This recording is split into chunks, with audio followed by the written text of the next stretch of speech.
Can you hear me? Yeah. Who said that? I'm sorry.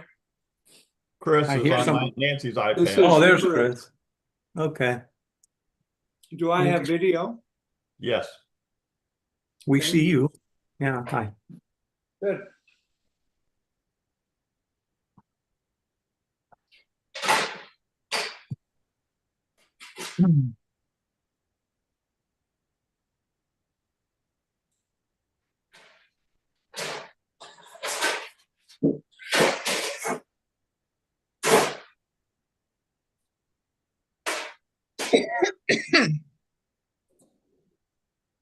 And so you can't make a lot of noise.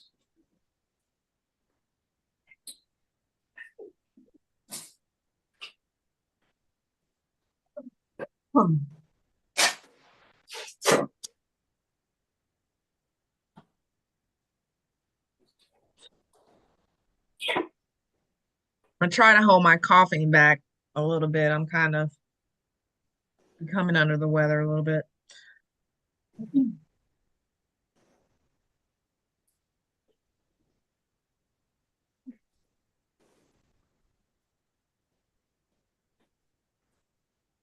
Are you ready, John?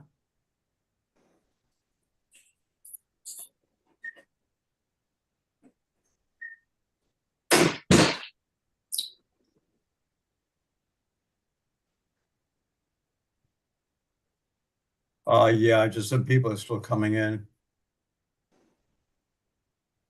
So just holding off.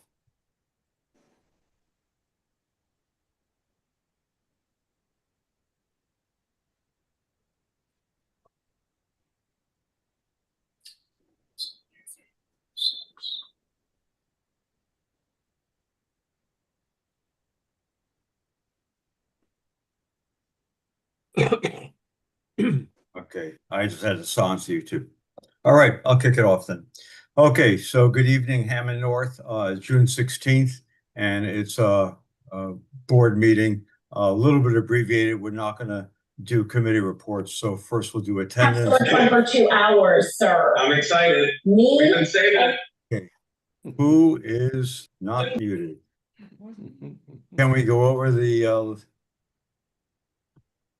let's just check that everybody is muted. Yeah, I think we're all, I just got that one that was not muted. Okay, great. Okay, so we're not going to do committee reports this evening. So let me just call to order. Randy Vaughn, Here, Van Welch, Here. Tim Fritz, Here. Tracy Smiley, Here. Tom Deeds, Here. and Chris Conti. Or Chris, can you raise your hand? Chris, can you hear us? yeah, I'm trying to get him to unmute. Okay. Why don't you just send him a text, be sure here. I think he's having a problem hearing us. He's Yeah. in. He's on. He's on. Chris, you're on. Okay. All right, so first order of business would be the approval of the minutes for June 4th. Randy? Yes, I move that we approve the minutes of June 4th. Those were sent to you yesterday. There was an amendment put in them. Yeah, so I move we approve those as amended. I second. Jan seconds. Any discussion about them? Okay, all those in favor, raise your hand. Okay, it's unanimous. And Chris can hear us. I can hear you. Good, and we can hear you. Great. Okay, the next order of business would be the approval of invoices. Tracy? You want to do invoices first or the budget? Well, that was, you want us to wait? Either way, I don't care. Up to you. I can get there. Let's see. All right. So let's start with Finney.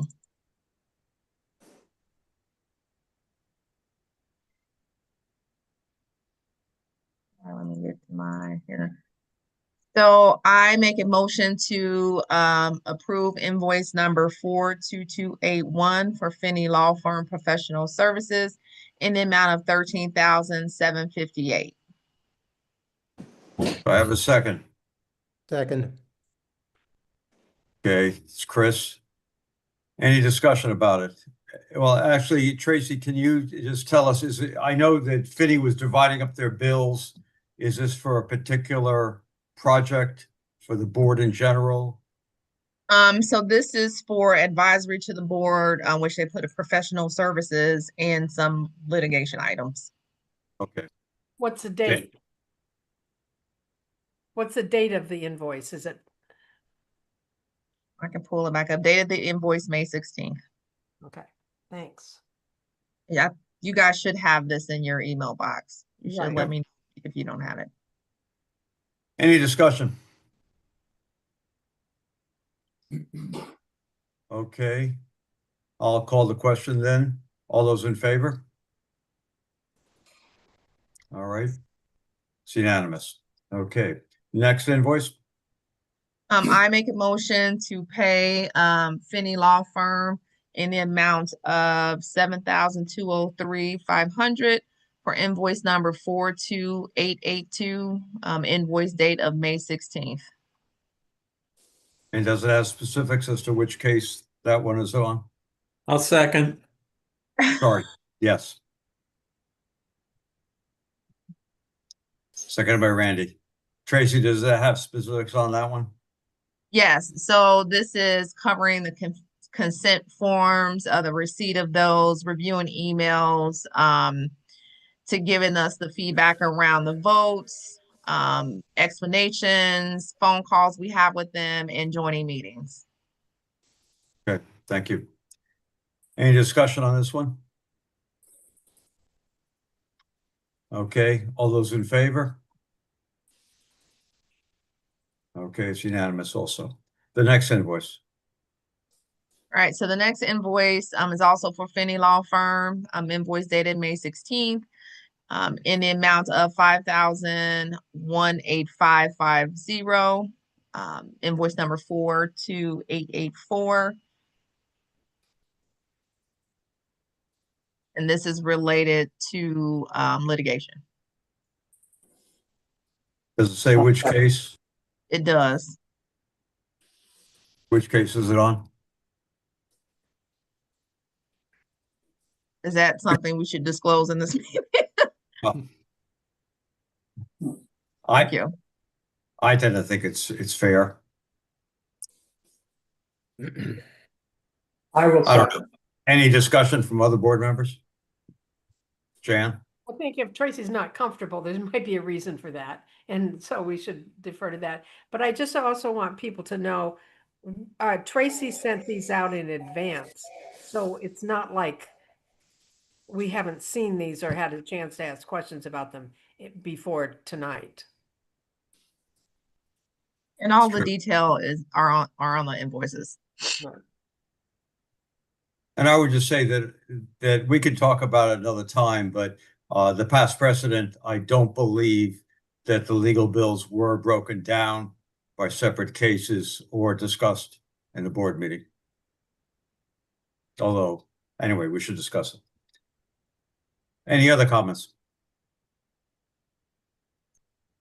All those in favor, raise your hand. Was there a second? Yeah, you seconded it, didn't you? Oh, no, wait a minute. That was the earlier one. I'll I second did. this one. Chris Thank you. did. Oh, Oh, sorry. Chris did? Okay. Chris seconded. All those in favor? Okay, it's unanimous. The next one, I make a motion to pay Hunt Builders for invoice number 15945 in the amount of $2,026.01. Even though this is below the 5,000 because it's related to the project, I still wanted to send this through. And this is for phone calls with us attending those meetings, and again, it's 2,026.01. Chris seconds it. No, I'm not seconding it. I No. would like to actually amend the motion. Oh, That we pay the bill pending receipt of the $6.5 million from Landmark. Say that well, again. can we back up a second? Is there a second for this motion? Thank Okay. you. I'll second. Randy seconds. Okay, Chris, can you repeat that point? Okay, I'm in agreement that we should pay the bill, but I would like to hold off on paying the bill until we receive the check for $6.5 million from Landmark through SIL. So Dan? Chris, this invoice is for Hunt for Yeah. $2,000 related to the project status updates they've been given. Dan? I would think that's a good good approach for some of these bigger ones. But for a $2,000 one, we got the 4.6 million, right? Or 4.4, whatever it was. I think the smaller ones we could go ahead and pay, but Okay. Well, then I'll withdraw. Yeah, I'll withdraw it. Greg, you had your hand up? The check's being overnighted. We should have it on site by tomorrow, late morning. Although it'll take a while for it to clear and us to draw money on it. Yes, it'll take 2 or 3 days, probably clear the bank at the most. And Greg, do you know, it's maybe part of Tracy's report, but what are our reserves at this point? 1.8. So 1.8, I think that we need to think about this, as Jan said, for larger bills. But I would agree, $2,000, I think that's not a problem. Okay. So I'll withdraw. Any other comments? All right, So should I move forward with additional Hunt bills? The next one's for 36,000 and then the next one's for 75,000. Should I even make the motion if we're gonna hold off? I think we should move forward and that, I'm sorry, Chris. My point is that we can approve them tonight so that you can pay them once the money hits our account. Okay? Right, Trace? rather that- than do, sorry. So that we don't have to wait till the next board meeting. As soon as the money hits our account from the $6.5 million, then the bills can be paid. And we've approved them tonight. That way we just don't put ourselves in a position where we're running short of cash again. Because checks always clear faster than deposits. That's my point. I think to answer your question, Tracy, I agree with what Chris is saying, that I think we got to make it clear on each bill whether the check can be cut and Greg can go ahead with that, or if it's one that we approve and the owners Yeah, know that's what the more of bills are. a tracking headache to do it that way versus either now or do it through unanimous consent through email, but it's whatever you guys want to do. We're not doing it through unanimous consent. We're approving it pending the deposit and the receipt of money into our account. Okay. Okay? All right, so returning to the Hunt bill of $2,026. Are there any other comments about that bill? All right, I'll call the question. All those in favor of paying it? And it's unanimous. Okay. Go ahead, Tracy. I make a motion to pay Hunt Builders invoice number 15946 in the amount of 36,950.93. This was for lockout, tag out materials, general conditions around dumpsters, communication costs, etc., for work being performed in the month of April. We have a second.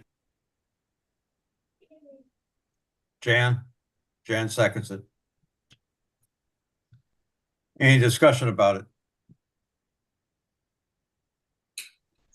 So is I'm not this bill large enough to wait to pay it until we receive money in our account? Well, what does large enough mean? So are Uh, we saying anything over 30,000, 50,000? That's the question. That's the Well- question, to set a uniform amount that we will draw a line at. To me, anything over 20,000 is big enough. I don't want to see us get in the same position we were before, where we were running short on cash in our account, and that is my concern. And if that's an Randy? amendment, I second it. Yeah, I tend to Okay, so- agree with Chris on this, that we need to make sure the rest of that money is in the bank before we extend ourselves too far. Any other, so we have a amendment to the motion. So we're gonna vote first on, if this, when the discussion is over, we're gonna vote on setting a limit at $20,000, did you say, Chris? That's what I said.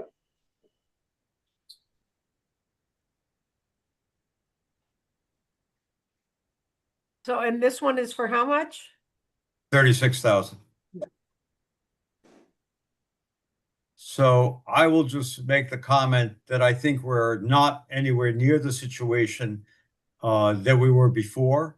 We not only have Jason saying he's gotten a check, we have the proof of loss that we got. We notarized it. Landmark accepted it. Jason has the check, and he sent us a photocopy, scan.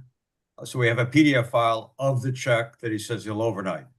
So although I think we need to hold back on some bills, I think 20,000 is a bit low. My personal recommendation would be around 100,000, and then I think it is prudent to hold back. But I think we can withstand a lot of these small bills that, 6 of them are going to amount to $100,000.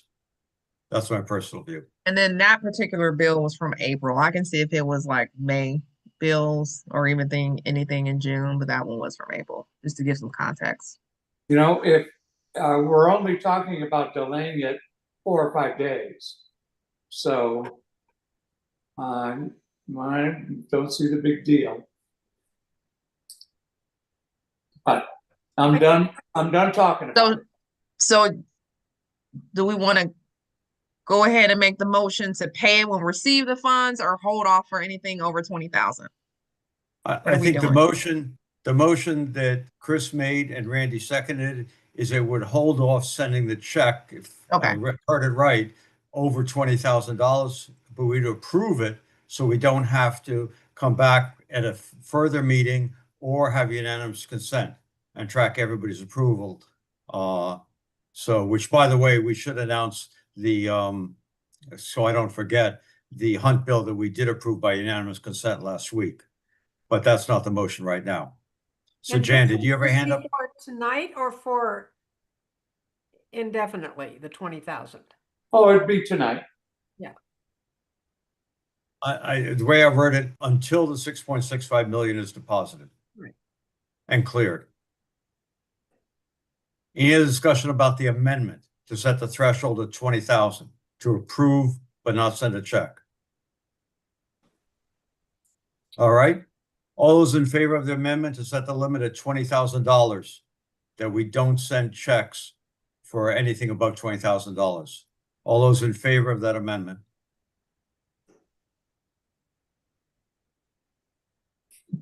Okay. Okay, thank you. All those opposed? And I don't think there are any abstentions. I'm used to being in the minority. It happens now and then.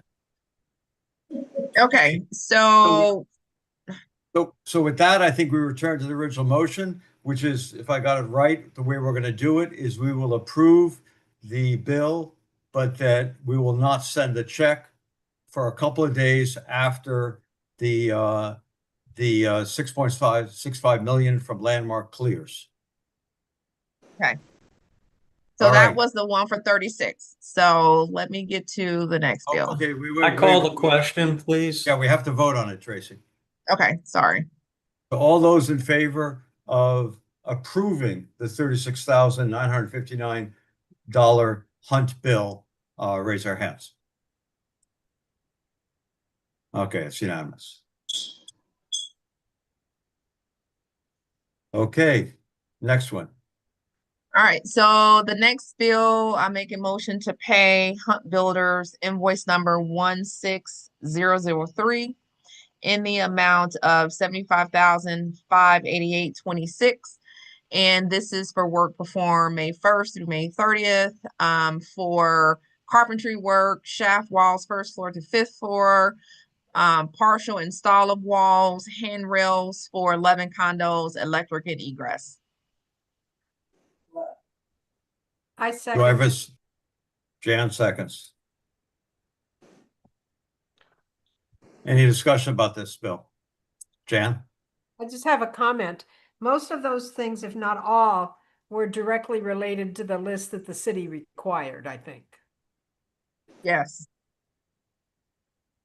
And those are the items that we reviewed with the fire captain, and when he decided that he could suspend the fire watch.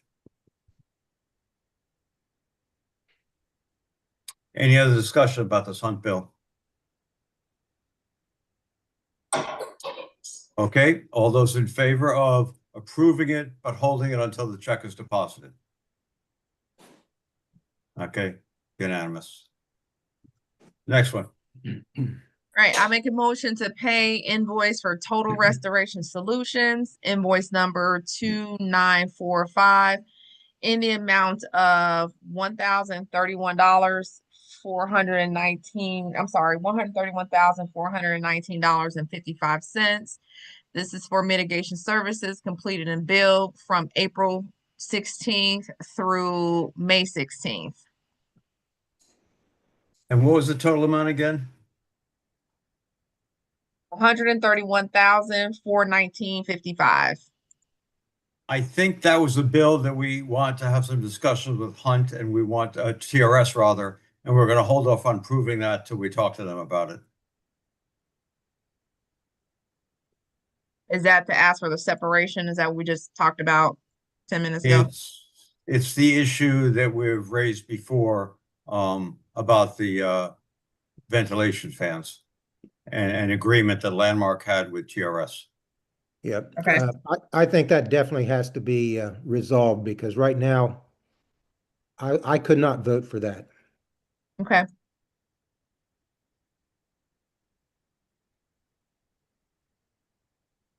All right, let me move on.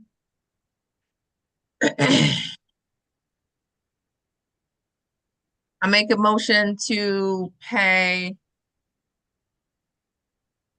Droder and Miller invoice number, do you have an invoice number? Oh, 21780 in the amount of $615 for filing requests, conversations back and forth with legal, and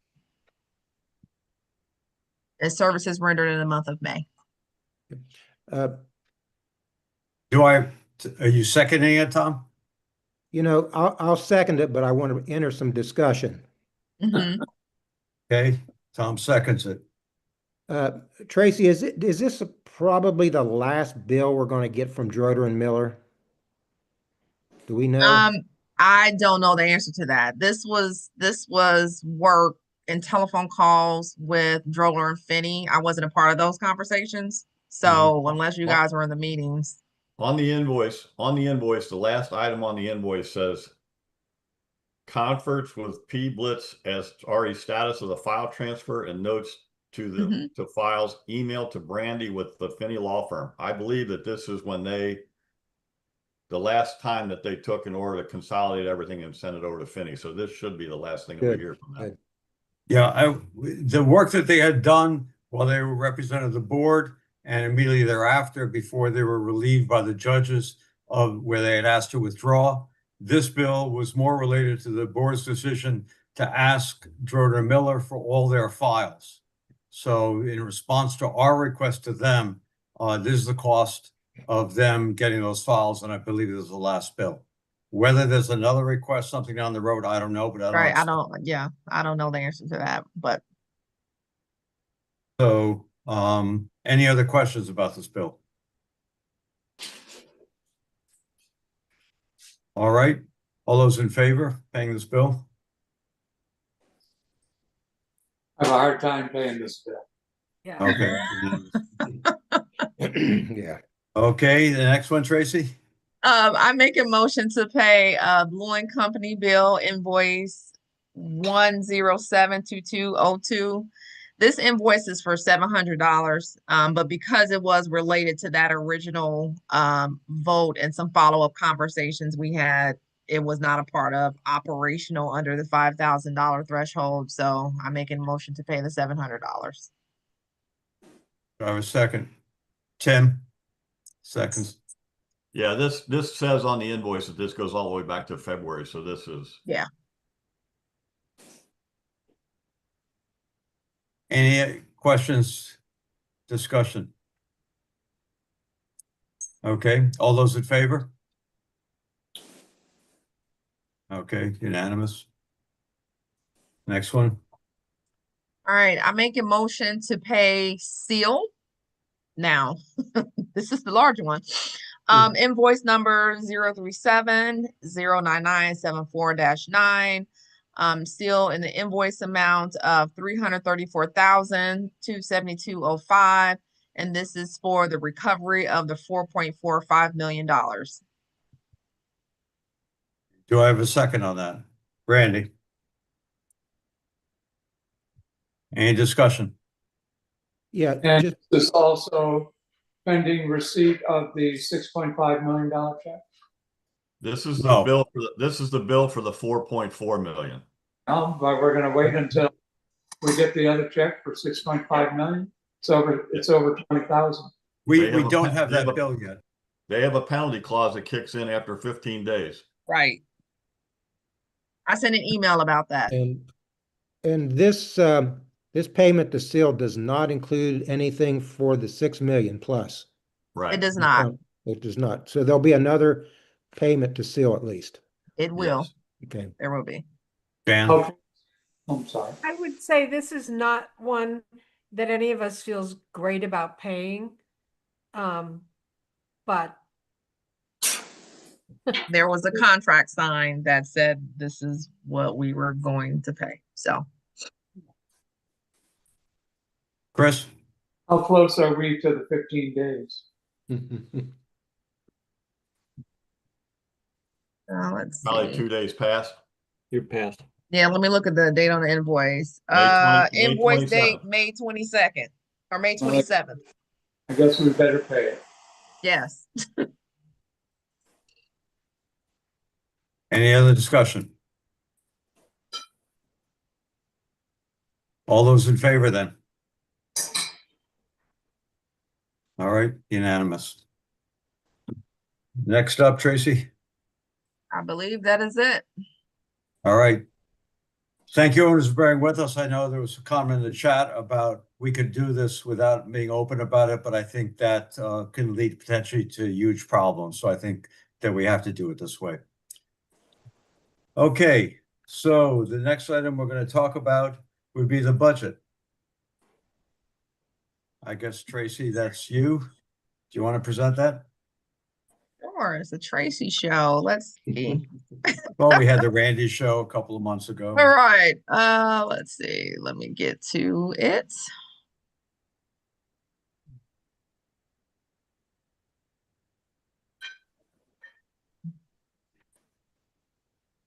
All right, I'll share my screen.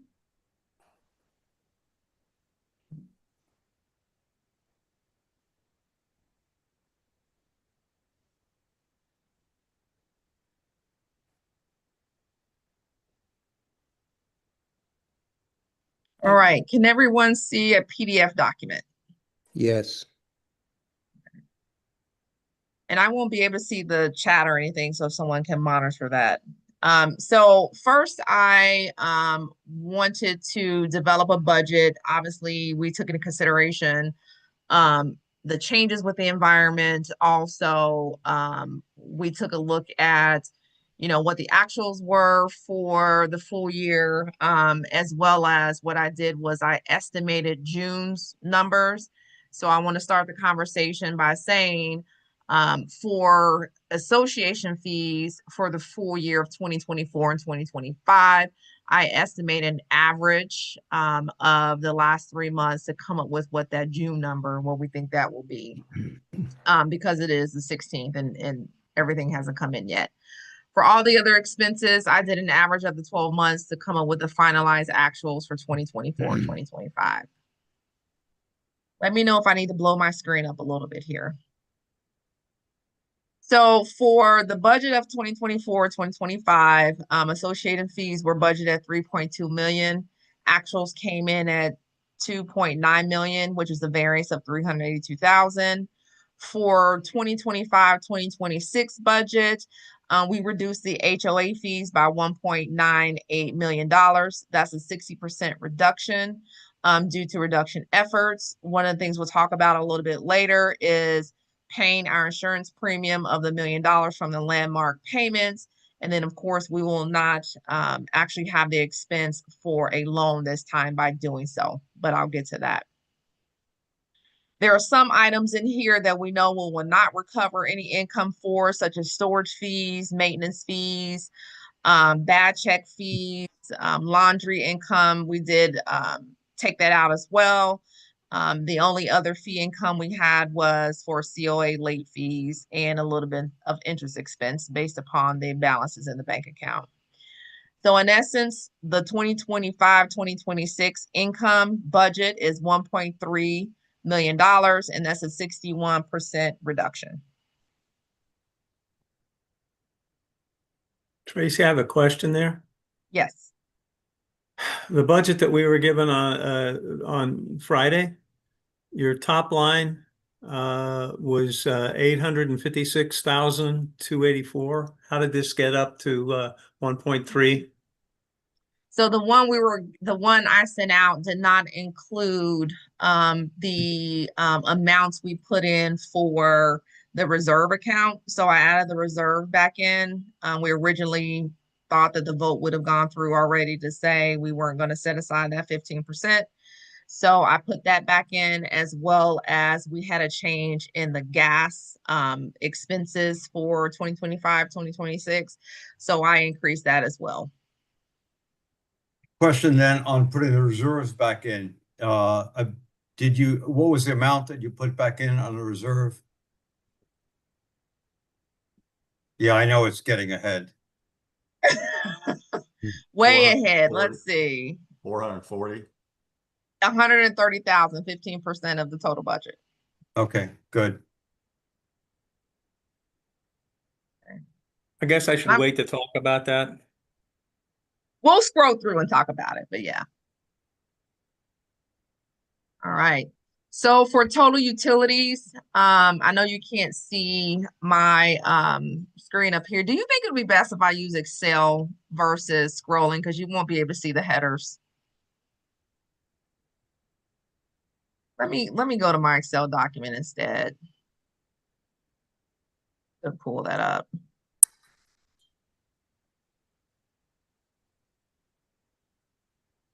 So you can actually see the headers on here.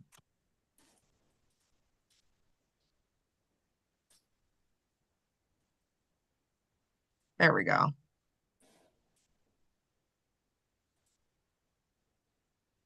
Is this size okay, or do I need to blow it up? Need to make it bigger. And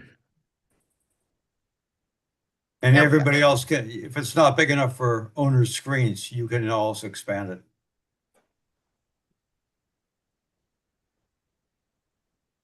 The reason I want to do this is so you can still see the headers here.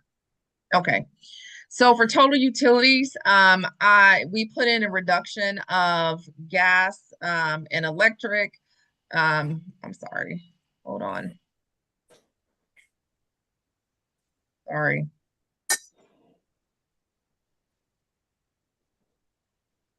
This did not take.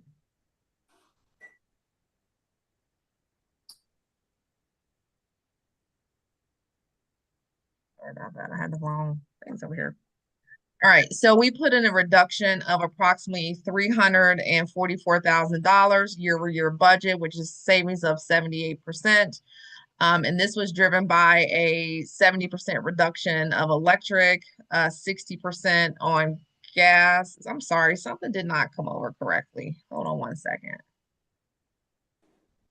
I may have to go back to this one. Here we go. We put in a 40% reduction in electric, 70% in gas, 70 in water, 70 in cable. I know we're working on getting out of that contract with Alter Fiber, as well as we stop the recycling. So that is 159,623 for the total budget, which is a reduction of 64%. And about that Alta Fiber, we have a meeting on Thursday, right, Greg? I think with Alta Fiber, and we're hoping that we're going to be able to make that go away. Wednesday morning. Wednesday? Yes. Okay. Greg, I did put in a figure. I know you sent an email about the electric, so I did update that as well. All right. So total routine maintenance, the total budget for 2025, 2026 is 165,931. You'll see in there's a lot of usage reduction items of approximately 80% for custodial supplies. I did leave some funding in there for clearing the parking lot of snow removal that will still need to continue. We stopped the pool lifeguard. I did an 80% reduction in pool maintenance. We'll still need some maintenance of the pool, even though there would not be any owners left in the building. Trash removal, 92% reduction. Obviously, we'll still have some trash from Rumpke, not necessarily the big dumpsters. General maintenance left about 3,873 in there. Obviously, we don't anticipate having any maintenance issues, but we need something in there to cover us as well as supplies. The HVAC maintenance here, I reduced that about 40%. Obviously, we need the HVAC to maintain temps, and we may need some type of maintenance to go along with that. Extermination, we reduced that 50%. Obviously, we still need extermination around the building itself. So for security, we talked about a reduction in security. That may still change, I think, once we hear back from insurance in the city and make sure the building is safe. But we did reduce the guards 2 versus having 3. We did have elevator costs in here. Greg, I saw your note about 12,000 versus the 5,000 that's in here. I can make a slight adjustment there. Plumbing repairs, we reduced about 80%. Landscaping per the new contract, I believe is 9,000. Randy, I originally had 12, but I think you said it was 9. So that brings the total routine maintenance to 165,931, which is a 37% reduction from prior year's budget. Yeah, the landscape contract actually was about 7,000, and we had a $1,800 contingency in there for something that might come up. Okay, perfect. Traffic On this- signals. Oh, go ahead. On the security, are those 2 guards that you're talking, were you planning, is that second and third shift, 7 days a week? So it is based upon how we want to spread the security. I asked the finance committee to work on scheduling for that. We need to make a determination if we need 5 days, 7 days, what shift hours. So I put the dollars in here to cover the 2, but we just need to decide on what that looks like. I think we should move along, and I know we're going to have a discussion of that item after you're finished. Okay. So the traffic signal maintenance, I originally had this in a 0, but we do have to pay some fee for the traffic signal out front. So total contracted services is only $600. If we go down to, total parts replacement. So HVAC contract, I know we do have, I put in a reduction here to work on getting that down. as well as some parts associated with that is an 80% reduction. Let's see, fire alarm and exiting services. I assume we still need some of that as well. So total replacement parts of 22,319, which is a reduction of 63% from prior year's budget. All right. All right, so telephone, cell phone, and legal expenses and accounting audit expenses, I set that to the prior year's actuals. So you'll see that in this column here. Legal expenses is an unknown. And I will prefacate that I put that in based upon what we spent. I don't know what that is going to look like for the future. I would hope that we did not incur anything above and beyond what we spent. But you never know what that may turn out to be. Let's see. So for office supplies, copier equipment, administrative services, I reduced that all down by 50%. Administration, I reduced down by 306,000. Working through a shift kind of working schedule in that space. So we hope to get that down. Postage is about the same, and then computer support is an 80% reduction. That brings our total budget to 516,288, and that is a 48% reduction for total administrative expenses. Other total expenses, management fees, I put a 50% reduction in. I'm hoping to get that down. That is a conversation we still need to have. Real estate taxes and sales taxes, I left that the same as prior year expenses. Permits, we should not need additional permits, but if we do, there is some in that budget line item. All right, so the insurance number, Randy, I know you mentioned that. So what I did here was I took the insurance payment down to 0. And the premise here is to pay the insurance from the landmark insurance payments that we're receiving. And then that would shave $1 million off of the total budget for this year. Randy, did you have a question about insurance earlier? No, I agree with Oh. what you just said. No, Okay. he was asking about the reserve fund. Okay. So reserve funding, I originally took the reserve funding out, not realizing that we were still waiting on the vote. I thought we would have been further along by now. So what I did was put that back in at the 15% of total budget, which is $130,000. Total other expenses is $151,000, which is a 90% reduction for total other expenses. That will bring our total operating expense budget to $1,015,768, which is a 70% reduction from prior year's budget.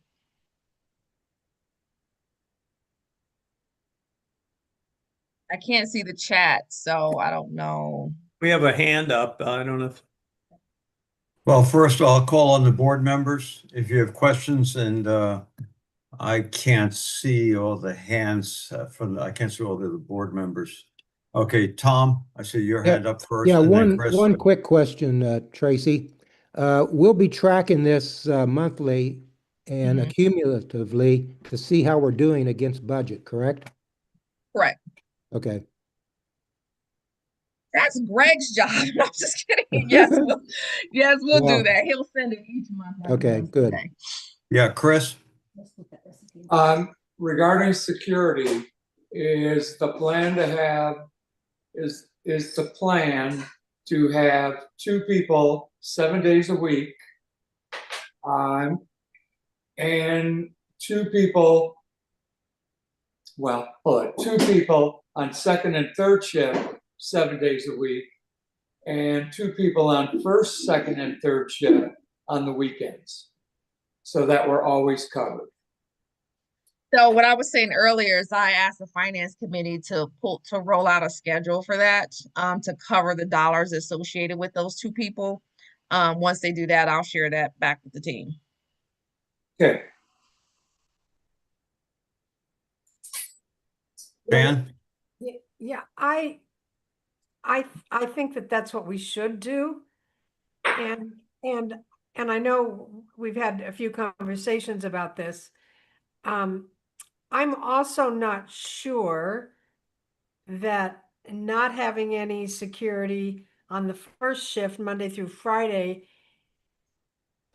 always works. I know it sounds like it should, but there's holidays, there's days off, there's emergencies. I don't know. But I think that, maybe there's enough flexibility that we can handle it in the budget, so. And one of the line items I will add to that is in the administrative payroll.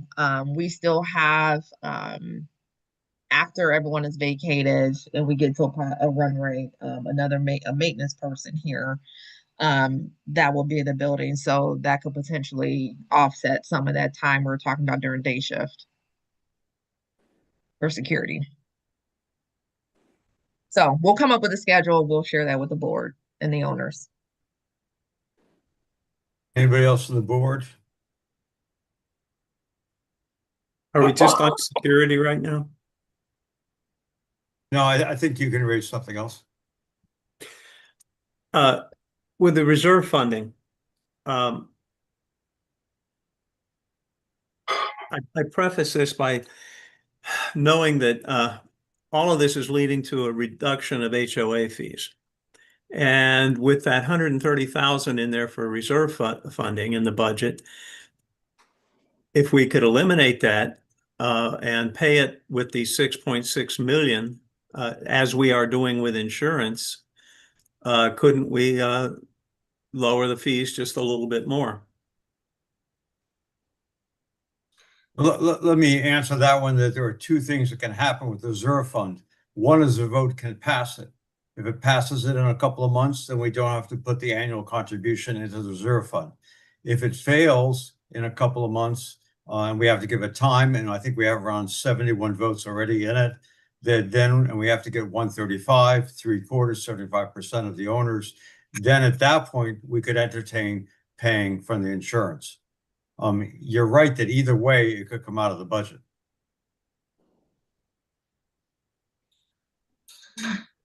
So yes, Randy, yeah, if it comes out of the budget, so it's better to have it in here than not, just to make sure that we're covered. However, if the vote does pass, then what we'll do is we'll go back and reallocate that back to owners. So we're looking at one HOA fee for July, and as long as it takes to get 135 votes to eliminate the reserve fund requirement. So we would have an HOA fee for July, possibly August, but as soon as we get that vote completed, we would lower it again, the HOA fee. Yes, Well, let me just add that I if it think that's one. passes. So I like, this is an unknown. I don't know if it's gonna pass, when it's gonna pass, but this can come out if it does. I don't. Okay, let me ask this: how many more outstanding invoices do we have? I mean, Well, what dollar amount? Let me raise one point on that, Tracy, which is that I think we missed a bill for $434,000 from Hunt that we should approve. We can do that later after this discussion. So that's it. So that when the reserve fund comes in, then we can pay it. But let's not do that now. But that's the largest bill I think that's outstanding. I think we went through almost all the bills that we have in the pipeline now. We know we don't have a dollar amount until we have the bills in. We know we're going to get billed for the work that's starting tomorrow, which is to seal the railings from the hoist. We know we'll have a bill from American Scaffolding to take down the scaffolding. There probably are a few minor safety items that we'll have. There's a bill from TRS for 2 staff. They usually have 3, but they'll have 2 when they're repairing the railing. So we don't have a dollar amount, but there are more bills coming in. So Randy, are you saying we should take this out? Is that what you're ultimately saying? Yeah, I'm just wondering how much of this 6 million, after we pay all of the outstanding invoices that we don't seem to know exactly how much they all are, but after we pay those, how much of that Well, I 6 can tell million you what we I'm have gonna- right now. I'm Is gonna- that what you're I'm asking? gonna, I'm gonna you go, got a Chris. bottom line? I'm I'll gonna have go. to stop. I'll have I'm to gonna- stop sharing my. I'm sorry. Go ahead. Tracy, could you? I'm gonna go Chris Connie on this. $130,000 divided by 180 units, divided by 12 months is $6. I will go another way with it. 130,000 divided by the 12-month fees that Tracy is proposing gives us more than enough money to give a credit to every owner so they can use as they feel fit if they're up to speed. If they're up to, there's nothing in arrears, there's no liens, then they can use that credit anytime they want. And I think that money that we save there would also save the money. It would be deducted rather from those people in arrears. They would owe less. That would help, I think, owners out who, even though we have lower fees, people are having trouble paying their fees at all. And I think that's a reasonable way to use that money. I guess Well, my- that's sort of where So it's not a lot of money. Again, to Tim's point, I'm talking $6. My only concern is because I can't predict the future. I don't know what the vote is going to be or when it's going to pass or not. So I have to put this in here to account for that. But if it does pass, let's just say even 4 months from now, I'm just making that up, then I will go in and take this out and give this back to the owners. I guess my question, I was headed down before the interruptions, was what are we doing with the balance of this $6 million? John, Chris? John, go ahead and say what you said. Say again what you said. Well, let me just, before I do that again, let me just say to answer Randy's question, is that we don't know what the timeline is. And I think we got to figure out how to lower the fees as much as possible. We are proceeding with direct sale, proceeding with partition action. Those are the only two options we know now. That's one whole area of looking at it. I think that we use the money, we're using it for insurance. This could go on a second year. We want to use it then. I think we don't want to jump ahead. I don't think I want to spend, let's say, $5 million and leave $1 million there for the next board to inherit, where maybe the fees have to go up. So I think we should use the money reasonably at this point, lower the fees. I would then consider, as Chris has asked me to repeat, that we actually give all owners a credit. And then if the owner wants to then not pay the next month's fee, that's up to them. If they want to pay half the month and then the next month you pay another half month, they'll use up the credit. Those people in arrears wouldn't get any credit that way. Their credit would be, we reduce that from the liens of what they owe us. I think I'm that's sorry, a very what? direct, that's a very direct way of giving owners who are not in arrears some direct money. It means owners who are 1 month behind or 2 months behind would not be 2 months behind, be 1 month. I think it would delay some of the hardship there. I think it'd be very helpful for the owners. I will get off my soapbox and call on Jan and then Tracy. So we've had a lot of ideas of different things that we could do, and there's a lot of hardship. And I think what we should do, we should focus, get back, try and pass the budget tonight and do what we can with the HOA now. And then we'll do more. We've got a lot of unknowns. What if the insurance comes in at only $500,000? Then that gives us some breathing room. There are, the security, we'll see what happens there. We'll see how the fee revenue goes. And then we'll have the waiver information. Then we look at it again. We have to do a budget and we want to do something about the HOA. So let's deal with our knowns. So Tracy, yeah. I agree with that. Let me finish the presentation before we start talking about what to do with monies left over. So any more questions before I get to HOA fees from the board? I think, go ahead. Well, we have Joan up there. She's had a question for a while. Okay, Joan? Can unmute Joan?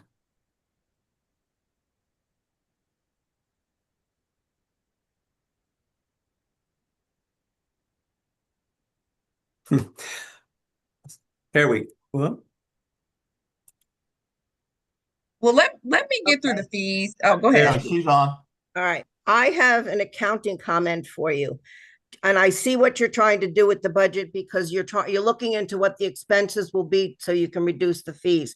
However, when you do a final budget, because it goes on with the P&L, you have got to have an insurance expense. It doesn't matter if you pay it out of the reserve fund or whatever fund you pay it out of.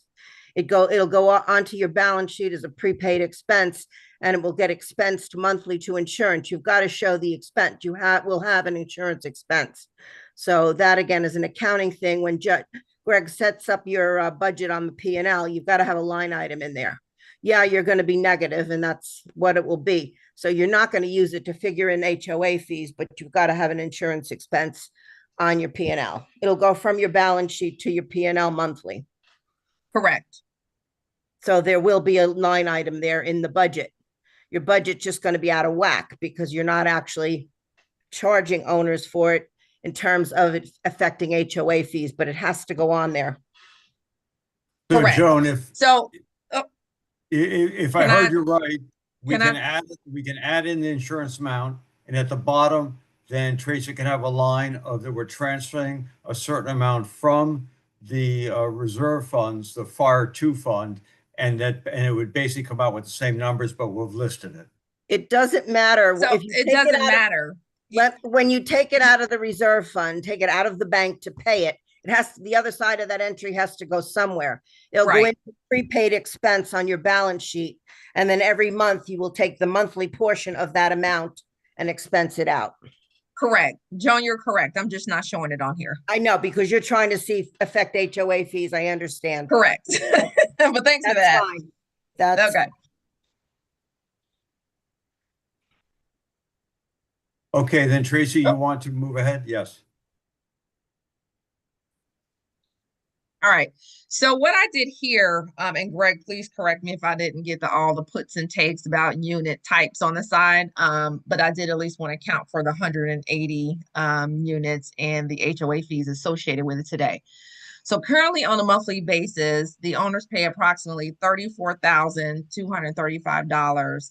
And on an annualized budget, it's $275,138 for the month.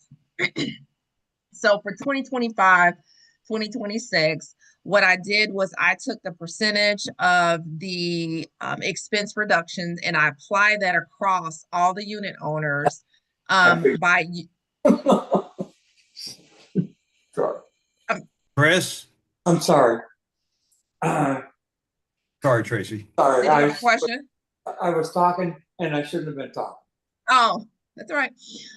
So I took that percentage and I spread that reduction across all the unit types to get down to 11,982 per, and I calculated that by the number of units, and that is an income of 96,298. So when I calculate that on an annual basis, it's 1.15 million with an annual budget expense of 1 million, which leaves a positive operating leverage of 139,000 a year. On this side, it shows the monthly reduction of the fees per unit type. Any questions on this document?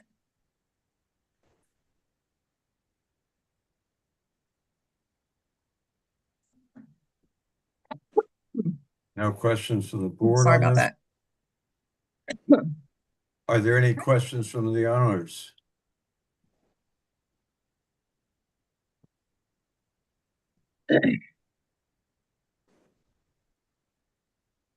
Okay. That being said, should we return to the, John Webb, you have a question?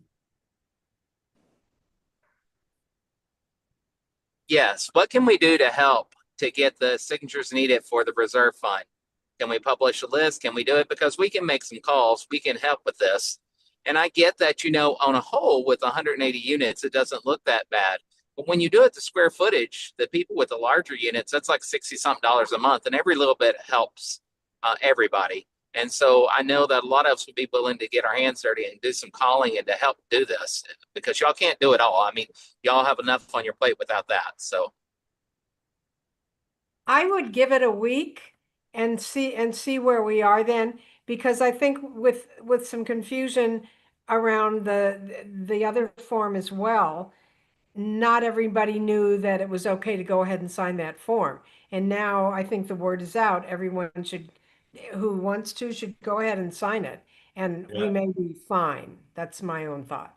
Yeah, Greg and I opened the box today, and there were quite a few in there. So we've had pretty good response the last few days. It got started slowly because of the confusion, but the box was almost totally full on Friday when we emptied it, and today it was probably almost half full.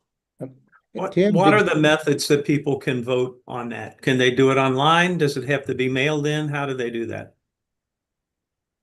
I think that's one of the items we talked about when we last had the board meeting, to avoid the confusion, we needed to have a bulletized sort of explanation of the votes, and we don't have that yet. But the forms are online, so on the important announcements and on the motions we pass, unanimous consent is listed on both of them. And it's a corrected form. The form is not the one that was mailed for the reserve funds. It's the one online or in the lobby that has space for printing your name, unit number, and address and signing it. And we're working on the DocuSign version.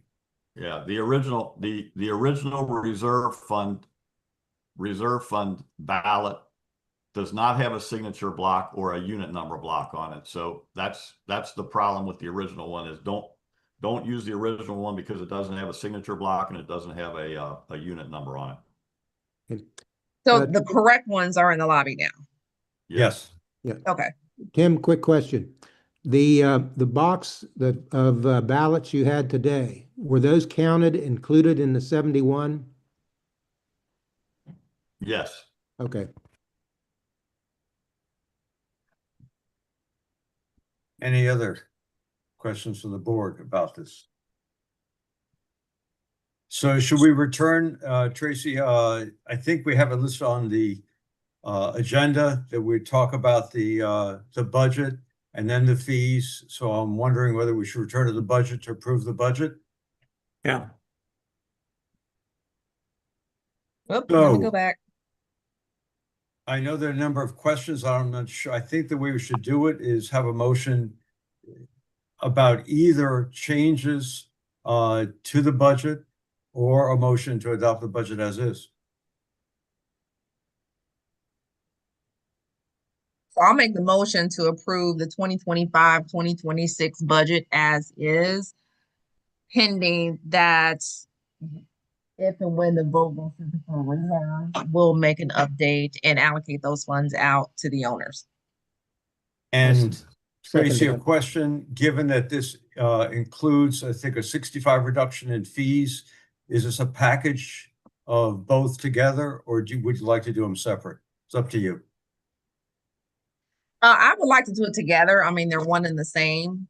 So we reduce the expenses and therefore reduce the fees. But it's up to you guys. It's Okay. a balanced budget, so I don't. Fair enough. Income and fixes are together, so I don't. That makes a lot of sense. So do I have a second to adopt the budget as is? Second. That was Chris. Raise his hands up. Okay. Discussion on the budget, including the fees, since we're doing it as one.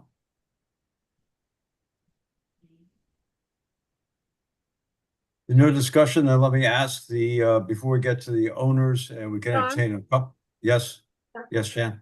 It's, that amount of reduction is a little higher than I was comfortable with at the beginning of the day and yesterday when a few of us talked.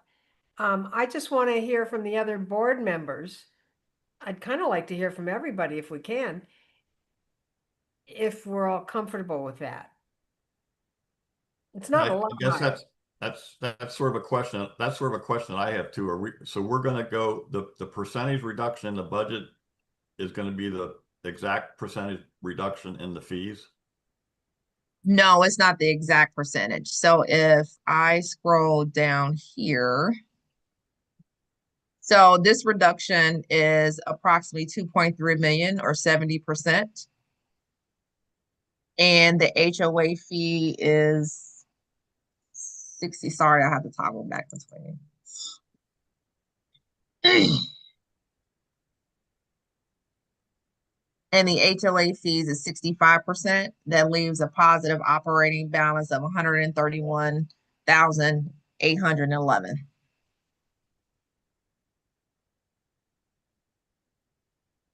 And that's for unknowns. Again, one of the unknowns is litigation. We already have the 130 in there, so we can remove that and give a portion of that back as well for the reserves. But I did not make it a 1-for-1 because of the unknowns. I guess that was my concern, is it seems like we're cutting it pretty close and we're going to have to really monitor it based on how the fees continue. I'd be more comfortable if it were 60%. And I don't know if that's kosher in terms of the accounting, but that seems very close. I've got one comment to make. The money that we receive from Landmark, the leftover from paying our bills, that's going to be deposited to earn something like 4%, maybe a little more. 3.5. Greg said 3.5%. It's about 3.5. Okay, and that comes out to what, close to $250,000 or more? 300,000, somewhere in there? A year? Well, we have to, there's If it sits. expenses that have to be, Yes, okay. there's some expenses that have to be taken out of that. So that the whole $6.5 million isn't going to be Right. earning 3.5% interest. We were just chipping away at it a minute, or trying to not chip away at it a minute ago. Okay. But to your point, Tom, there are other line items in here where, we will have some flexibility on that, if times got tough, that we can obviously pull. But what I wanted to do, go ahead, Tim. I was going to say, if we could earn interest on about $4 million, that would be about 140,000. That's right.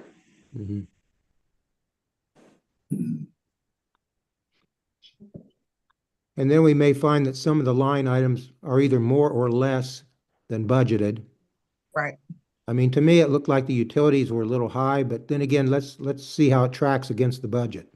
And I think the other thing is that we're probably going to, being an old plant engineer and old facilities guys, I think that as we get into closing down the building, there are going to be some expenses that crop up, like installing the HVAC units and things like that. So that $6 or $4 million, whatever we end up with saving, that we will degrade that a little bit in closing down the building.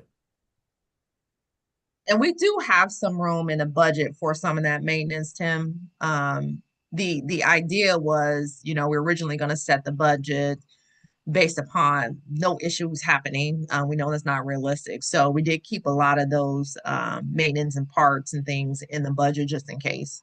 Well, just ballparking this, and John, you can chip in if you want to, but I think our quote to install the HVAC units in either 2 or 4 units per floor was about $5,000 per unit times either 20 or 40 units. So it's going to be a big expense. But wouldn't that come out of the Landmark insurance? Or are you saying? Yeah, okay. That's what I'm saying, is that we're going to degrade that $4 to $6 million that we preserve because there are going to be other things in the building that are going to come up as we want to safely shut it down and preserve the building in good saleable condition.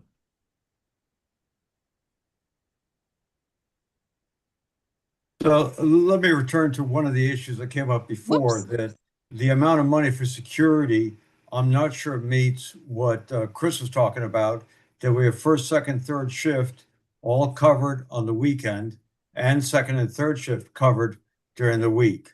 It also is, I thought that we had talked about 1.5 maintenance we were going to put in here, and I think now it's 1 maintenance. So there's a lot going on, and I'm just wondering whether this So we do have 1.5, but that's up until September, October timeframe, John. And then is one going forward. But I thought the money said 1 maintenance on the budget. It did, because the 0.5, I mean, we're talking a couple months. It's not the full year. For full year 2025, 2026 is really 1. But I can add a comment and a half on the side if you want me to. So you have 188,000 on that. That would cover 1.5? Yes. And it's not even really 0.5 because we're gonna have 1.3. yeah. Okay, that's fine. And then the other one is security then. That solves the maintenance question. It's more Yes. the security. So when we talked about security, we said to put 110 in for that. And we did not say around the clock. We just said certain shifts. So if we're changing our minds now, then I will need to know to adjust. This is 2 security guards and how we spread their time out, with knowing we have a maintenance person, with knowing we have an office person, maybe full-time, then part-time, and then some offsite or not. We just need to like really buckle down and do a capacity schedule to leverage the dollars that we have to cover as many shifts and things we possibly can. Tracy, there's That was a conversation, but if we want to change that, then let me know. What was that, Tim? Sorry. there is a question on the chat that basically says, how are you comprehending the possibility of owners that are not paying their HOA fees? Are you projecting a deterioration, or are you projecting that they're going to stay the same? I'm projecting they're going to stay the same. And what I did not want to do is not reduce the savings for all owners because of owners who do not pay. So if I were to say, hey, let me estimate, another 20 owners not paying, then that will reduce the amount of savings everyone would have. And I personally don't think that's fair. So now that's a conversation we need to have if that's, not what everyone thinks it should be. But that was my personal take. There's another question about when would the reduction kick in? So this budget is starting in July.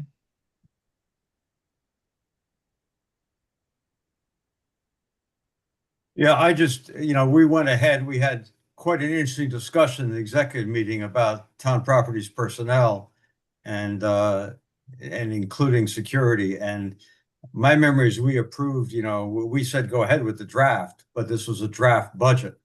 And I think we've had discussion among ourselves at various times about the level of security.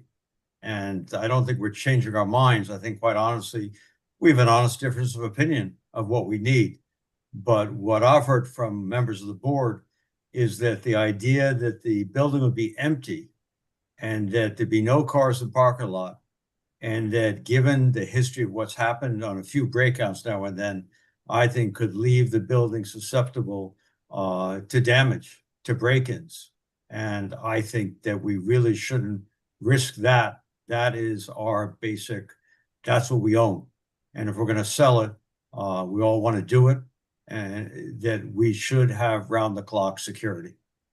And we should, in terms of this budget, I think we should budget it that way. And I think the easy fix is put in another 80,000 for security, and then that fixes that. The other one is that if we reduce the amount that the fees are reduced, but we begin, to me, the bottom line is that they should be slashed in half. we should go back at least before the fire for the fees. And I also think that we can see where the budget is, as we said earlier, month by month. And we can have further reductions. And I said earlier, the reductions could be in the fees. We could tell everybody you pay half the fees the next month. It's very easy calculation for Greg to say, let's just cut it in half because we have the money. Or we could use the landmark money to cover that. I'm not following, John. So I'm not following. Say that again. So are you saying I think that we should that- put more money in the security line item. We should account for the fact that an empty building really needs round-the-clock security. And that I think, that especially the first couple of months now, people are still moving out in the next couple of weeks. People still retrieving their possessions from the bottom 7 floors, which should get out, in fact, probably much earlier than what we said in the past. And people want to get possessions out from all the units from, 17 on down. And But so that remember, work to we go do on, still, we should have security. but remember, we do still have maintenance in here. Like we said, right now we have a couple, going into September, we'll be down a couple, then we'll go to 1, right? So we'll still have maintenance in the building. We'll still have office staff in the building during those time frames. And then we will have just 2 security guards, whether it's day shift, night shift, whether it's second shift, third shift. But there will be individuals in the building. It's not like it'll be empty, if that's the concern. John, I think Chris had his hand up. I'm not sure. Sure, I couldn't see it. Chris? I did have my hand up. I agree with John. We should increase security to $190,000 or $200,000 even, budget wise, so that we have 2 people in the building, 2 security people in the building on second and third shift, and 2 people on the weekends on the building in first, second, and third shift. Because no one wants to be in this building all alone in an empty building. Okay, I wouldn't want to be in this building by myself when it's empty, and I can't imagine any of the security people would. On another point is that John's recommendation on how to use the landmark money will result in everyone effectively paying their HOA fees. Think about that. Now think about what he said, and think about what I just said, and think about how that's going to happen. Everybody would be paying their HOA fees under John's recommendation. So. Jan? I don't think we can afford 2 securities around the clock. I think I understand that I wouldn't want to be the person in the building by myself either. But I think security companies are used to doing that. We may have to do some things to beef up our security with even more than we already have with lighting or communication, something like that. But I think we should definitely have it round the clock on the weekend, and we should have 2 shifts during the day. And 200,000, I don't think would cover 2 security people round the clock. Well, we need to It wouldn't. We don't have that now.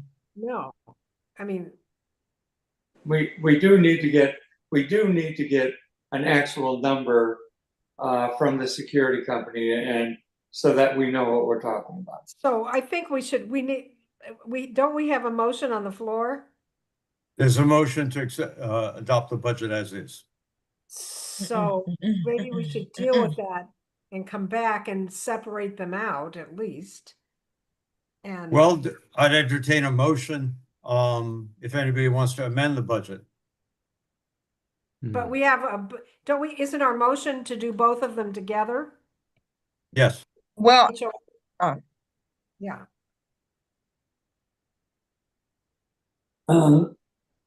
Tracy? no, I was gonna say, with the conversation we just had, I mean, I would feel comfortable amending security to have the third person. So I can make that adjustment if that's what, the decision here is. To add Tim? the other person back in, but that will So- put us around 170-ish. Tim? Tracy, remind me what one shift of security costs per year. Oh, gosh. I'm gonna have to go back and find the math. Well, I what do thought we it have? was What do we have in there now? 65,000. We have 100,000. Whoops. Uh, Hold on, hold please. In We the have 24-25 budget, it was budgeted at 202,500. The actual expense was 307, but that's because of the firewalkers and all Right, that. right. Yeah. So we spend approximately $17,000 a month on security. And how many was that? That was three per day. Yes. So we have first shift, second, yes. So Tracy, what was the amount that you were suggesting we add to the security?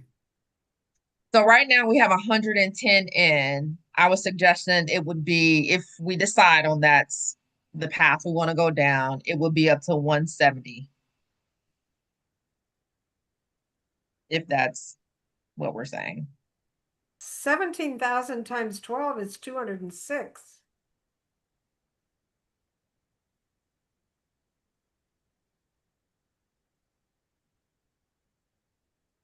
Or 204.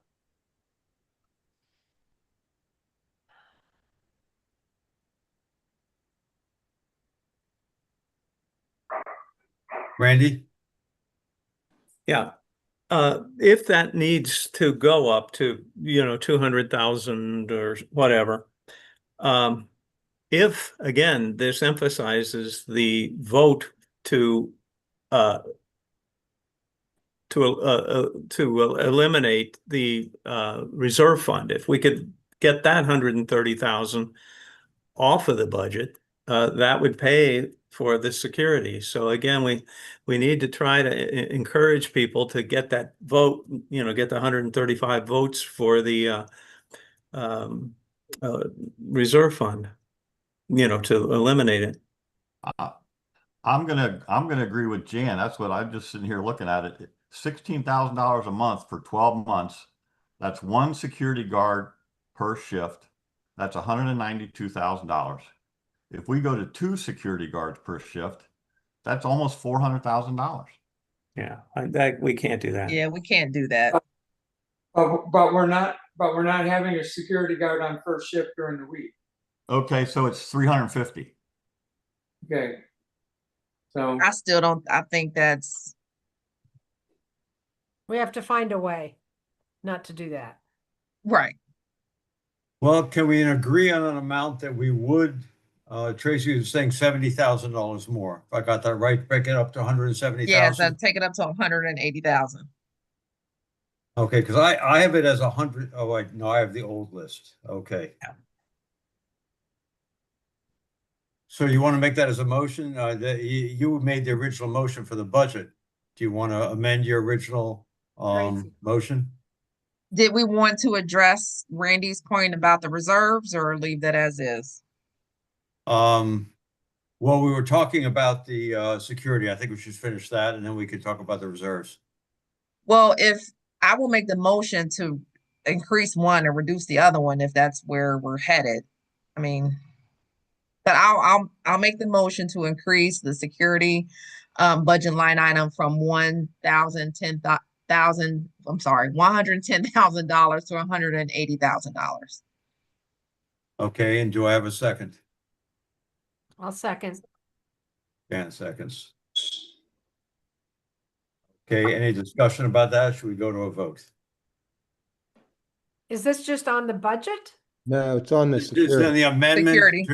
to increase the security from 110,000 to $180,000. But this is not the HOA. No, No, That is just the one amendment, Just the Okay. amendment on the amount of money to put in the line item of security. Okay. We've had a couple owners with their hands up for a while. Do you want to acknowledge them? I'd rather that we settle the amendments and then we have comments. So you want to vote on it? If there's no other comments on it. I guess that's my point. There's owners' comments. Okay, all right, but let me say, John and Joan, let's keep the comments just to this amendment and we'll open it up later after we vote on the amendment, and if there are any other amendments, go amendment by amendment. So, John, can we unmute John? Okay, 2 points really quick. The first one is you keep adding things to the budget. Pretty soon you are going to have more people that are not paying. For example, when the budget came out the other day, it was $500 and something for my unit. Now you're up to $700. Now you're adding another $40 to it. People cannot do this. And that's the first thing. The second thing is, why not stagger people in the office, or stagger people's like maintenance shifts? So you have people here on the weekend. Why do everybody have to be here? There's creative ways to do this and still make sure the building is secure. I've seen that in other condos, and I think we have to think out of the box. I mean, we keep on saying that we're gonna cut the dues, but we keep on going with this. We're gonna add a lot more, and then you're gonna have less people to pay. That's all I need to say. Thank you. Can we unmute Joan? And Joan, appreciate if you could talk about the security question. That was my first comment on is don't be penny wise and pound foolish. If you don't have security here and the building is vandalized, you could have another fire. We could lose everything. So think of it that way. My other thing is, did you ever think about the possibility of getting dogs? You know how some companies use dogs at night? I don't know how you would do that, but that would deter people from coming in the entrances if you could do something like that. Might be cheaper than a body. Okay. Tracy, can you take down the share so I can see everybody? Oh, sorry. No problem. Yeah, I think Okay. part of our plan needs to be is we need to explore a few more security things. We'll put the budget together, but then we need to explore ways of reducing, get with some security companies and have them give us some ideas on how they manage other buildings that are not occupied. And we did talk about in the last board meeting, locking down GT, and securing the lower level, right? Once everyone is out of the building, everyone should come through the front and not the lower level of GT. So I think with that and security, my personal opinion, with security cameras, and we stagger the staffing model, which I don't know if David Waybright's on here, but if we stagger that staffing model, we'll come up with a holistic way to cover the shifts. So can we vote? So Yep. So we're voting on the amendment to increase the security for $110,000 to $180,000. All those in favor? All those opposed? Okay, I think I didn't get to see everybody. Chris, you voted for it? I Or did. not? I Okay. voted for it. Okay, so that's unanimous. All right, then no, Tracy. I didn't. You didn't but vote. Okay. Okay. no. So Tracy it's abstained. do you Tracy want to abstained. abstain or do you want to vote no? Abstain. Okay. Then the second thing that you mentioned, Tracy, is reducing the reserve amount because we're putting Yes. basically, okay.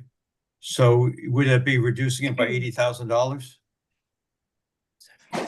No, it'd be reducing the 130,000. Two. Zeroing it out. What was that? I'm sorry. It would zero it out. I think there's Yes. 130,000 there. Okay. Yes. All right. Is there a second for that? Second. Randy seconds. Discussion. I'm in favor. I just see that either way, as I said earlier, there are two options. Either the vote passes, in which case we can zero it out then, and we do it now. And number two is if it doesn't pass, and we have the option of using the Fire One money, which our legal advisor said as long as we clearly state and we pass clear resolutions how we're spending that money, open about it, then we can do that. Randy. Yeah, we've already figured nothing for insurance and we're gonna pay it out of the 6 million. Is 130,000 gonna be a huge difference there? You know, we pay off the insurance, we pay all, you know, we can put the 130,000 back into the you know, back in as a reserve account unless we get this vote passed. But you know, we can figure the HOA fees without that 130,000 in the budget, I would think. Any other discussion on the board members? Okay, do you want to call the question then? All those in favor of removing the 130,000 from the budget?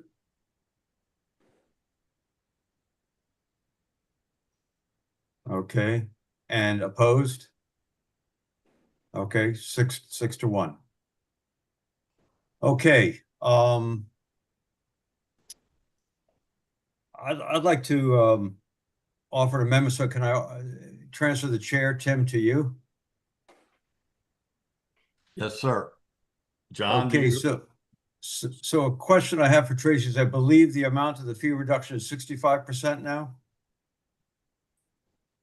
I'm pretty sure that's what it was. And I would like to make a motion, I'm not sure the exact amount, either 50 or 55% reduction. One main reason is it has some of the reasons slipped away. We have the 6.65 million that I think that's going to have, and that relieves a lot of burden. It can take care of the insurance and potentially down the road other expenses. One huge problem we still have, though, is that the model, which I like the model in many ways, assumes that there's going to be no increase in people not paying the fees. And I think that we should have lesser reduction in fees. And what I mentioned earlier is have a direct payment to the owners, a credit of a month of the new fee amount. That'd be roughly, I think, about $80,000. I think we could then do that elsewhere, pay for that to balance the budget. But at the moment, I think that the first question is to approve the budget. We could talk about a rebate later, but to approve the budget would be to reduce it to 55% rather. I'm sorry. I'm sorry. Say that again. I'm sorry. I'd like to move that we reduce the amount that we're reducing the fees from 65% reduction to around 55% reduction. I don't know if I'm going to have a second, but that's my proposal. Is there a second? I'll second it.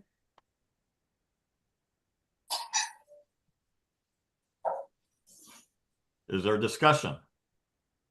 I have something to say about that. So do I. I guess we all do, but I do have some concern about what John Webb said about encouraging people to continue to pay their HOA fees as long as the amount comes down. I don't know what that number is exactly, but I think 65% would have encouraged a lot of people to continue to pay. That's about all I have to say about that. I just want to make sure people do pay their fees. I guess going through the budget meeting, the finance meeting, and talking about this the last couple of days, I was one of the 50 to 55% people, but based on the discussions that we've had and the fact that we do have the landmark money in reserve, I would say we should be as aggressive as we can. I think 65% is probably a little bit too aggressive, but I would say we should be aggressive like 60%. I agree. 50. I agree with 60%. I could go with 60. I can go with 60. I can go with 60. An auction. You know, John, are we having discussion on a motion? Yes. Okay, I'm sorry. I'll hold my tongue. Yeah, John's motion is 55%, so that's what we're discussing right now. And I guess I'm making the motion that we amend it to 60%. I will accept that amendment. I don't know if we have to vote on it, but I'll accept it at 60%.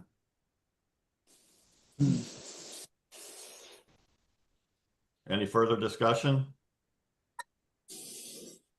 Point of information, Tracy, the numbers that you showed us on the HOA fees was a 65% reduction?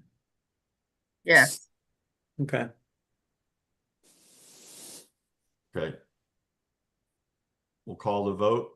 All in favor of a 60% reduction, targeted reduction in HOA fees? Unanimous? Or no? I'm No. sorry. Randy?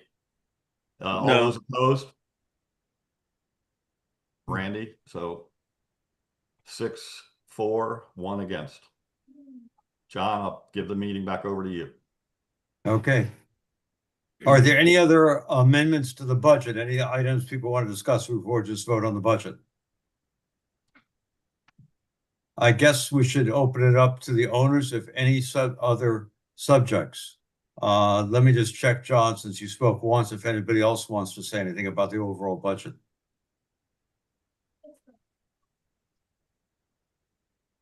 Seeing no one else, Randy, you want to unmute John? So I'm confused at how y'all getting at 60% or 65%. Your expenses and your dues have to balance budget. Maybe it's accounting thing. And I thought that's what Tracy had done when she got the 65%. And you have new amounts in there. And so I don't think you know what that amount to cover that, what the dues are. You're throwing out a percent, but we don't have a budget. I mean, the number. And that's how you do the budget is you look at all your expenses and then you figure out, okay, how much dues do we need to cover that? So you're quoting these percentages, but that's what a budget's for. So I'm just totally confused at what you're trying to do. We're proposing a budget, John. We're adopting a budget that has major unknowns in it. Let me add on that also, that even the original budget Tracy had a margin, I forget, Tracy, the word you used for it, but with the reduction of 65%, with a reduction of 70% in expenses, there was, I think, a $40,000 surplus that we would have even on Tracy's budget. And I think with the reduction in fees, there'll be a greater surplus. However, we'll meet all our expenses, and we can fit with the unknowns, we may have to use it somewhere else. And we really don't know where we're going to go on the income side, whether we're going to be able to maintain the income side like we're hoping. Where Randy. are you accounting for the surplus? I guess that's where I'm going. You're putting it in there. You've got to count for that surplus. And I'm doing debits and credits here. That's where I'm not going. You're saying you're adopting a budget, but you're now saying 60%. You got to account for that money. That's where I'm confused. Well, if you look at the bottom of the operating leverage of the last page of Tracy's budget that you got in February, the very last line is at $43,391. I would say we haven't determined how much we're going to reduce the reserves, and that money can clearly go into the reserves. Any money that we have that's an operating leverage. But with that, any other comments, board members or non-board members? So Jan. do we need to not pass it or pass it contingent upon balancing that? I don't think we have to balance it. I think that we had a reasonable budget to begin with. There were 3 amendments. We made some changes, and what we're passing is the budget that everybody received with some changes, some of which Tracy showed in her spreadsheet. The spreadsheet was updated since the one everybody's got on Friday. And then we had 3 motions about the reserves and security and the percent reduction in fees. So I'm sorry, go ahead. No, that was background from somebody else. Oh, okay. No, to John Webb's point, yes, so getting back to that sort of 1-for-1 is the goal. There were a couple percentages off where we had a little bit of surplus that will go into the operating accounts as a positive operating leverage. But I get both sides. I understand what John is saying, and I know that there are some unknowns that we need to attempt to pay for, but that's what any budget. I think I sent a note out earlier, is there is no way to predict all of the unknowns, right? I talked about earlier, litigation. Where are we with that, right? What I put in the budget is our prior year expenses. That may go up and may go down. We have no idea what that is going to look like. We don't know what the insurance premium is going to be. All we know is that we're going to pay it from the landmark insurance. There are other items in here that I think are either up or down, either way. So I get both sides. You want to prepare for the future, but you also want to ensure that the owners get, the proper amount of HOA fee reductions to that offsets the expense reductions. Are there any other comments about the budget? I'd like to, I think, call the question, and hearing nothing else. All those in favor of the budget with the 3 amendments we mentioned, raise their hands.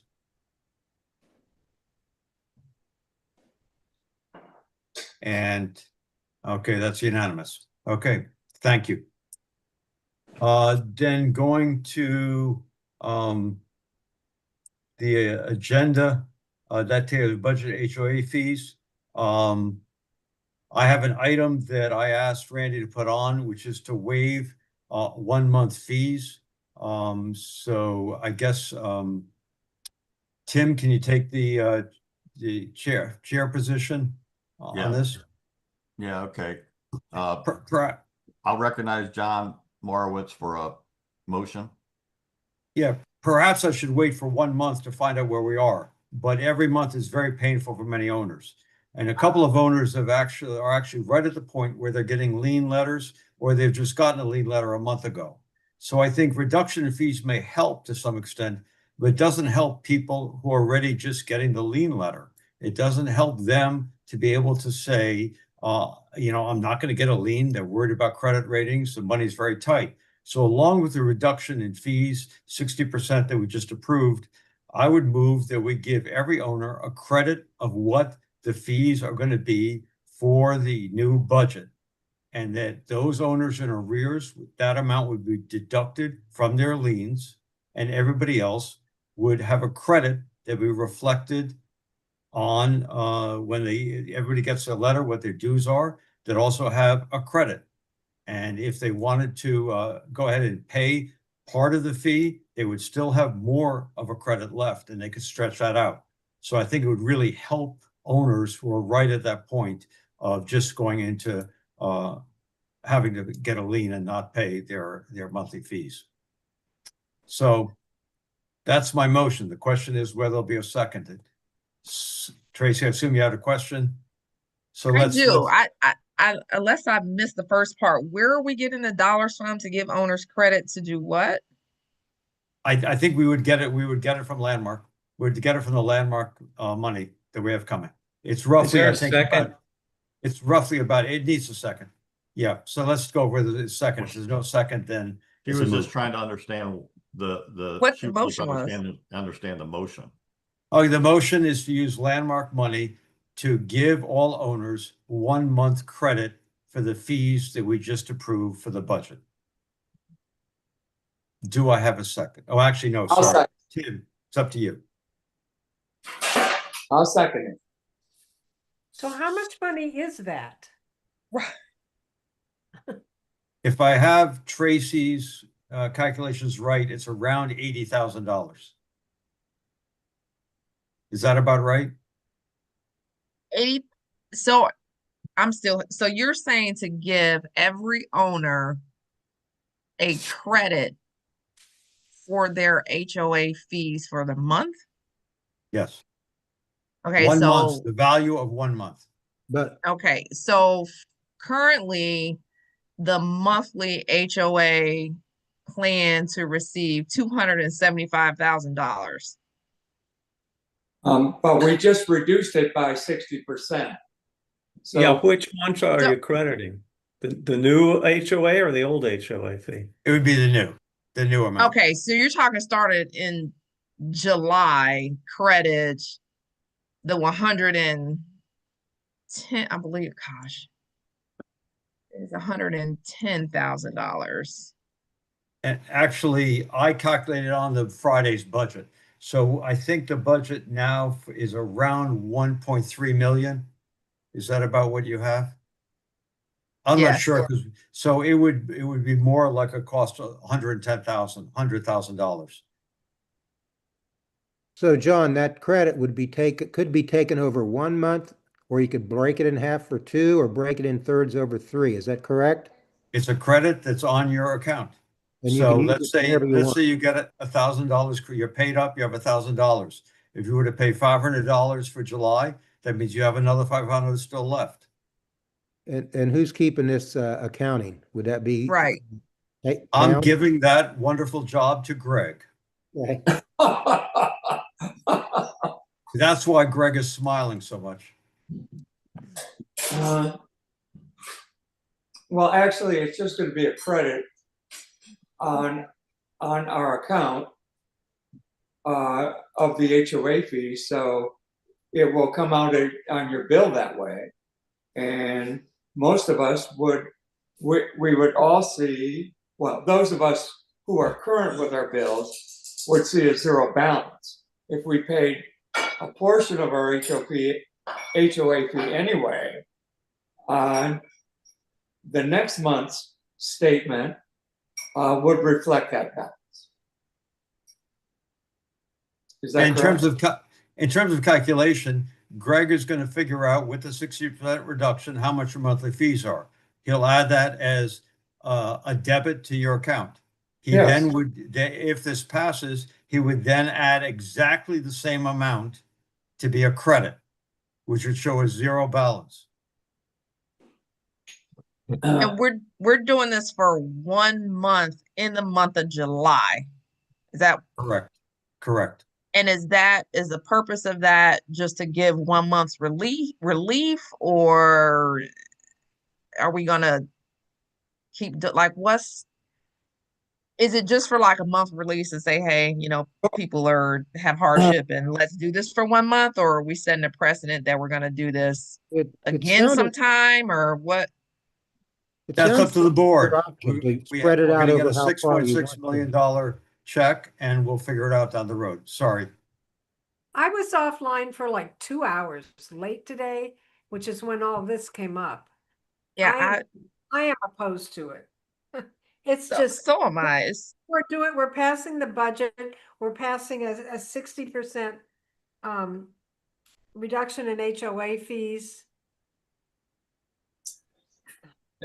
Jan, we're And gonna have landmark money somewhere between somewhere around $7 million. Is that correct?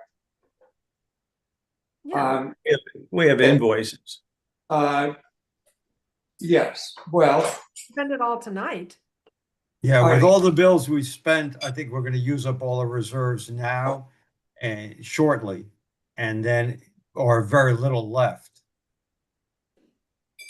okay, so we're gonna have somewhere around $6.5 million of landmark money. And what John is suggesting is that we use some of that money and pay owners' HOA fees out of it. I think it needs a more planful. I agree with Jan. I think, we just talked about not putting ourselves in a situation where we run out of funding, which is why we did not cut a check for the bills I put motions on earlier. We know there are other bills that are coming. And I think once we get past that, plus understanding what the insurance is going to be, like that is literally happening next month. We don't know if it's going to be $1 million. It could be $1.5 million. We don't know the answer to that yet. Plus, I think, in my personal opinion, if we keep eating through the reserves, that's just less money owners will get when we finally do sell this building. I get wanting a reprieve for a month, but there are so many unknowns to consider.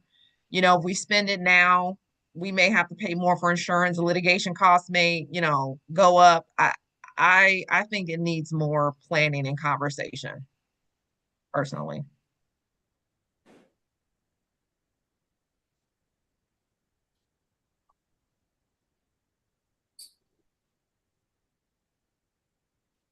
Randy? If there's no more board comments, we have a couple of hands and some comments on in the chat as well. Let me address just one comment in the chat. This is relief for everybody. This doesn't matter whether you were forced to move out 2 years ago, 1 year ago, or you're still in the building. It would be across the board to everybody. Okay, and another comment in the chat was it's a nice thought, but way too complicated for what is just a drop in the bucket in the wider picture. And then we have Anne and Michelle hand.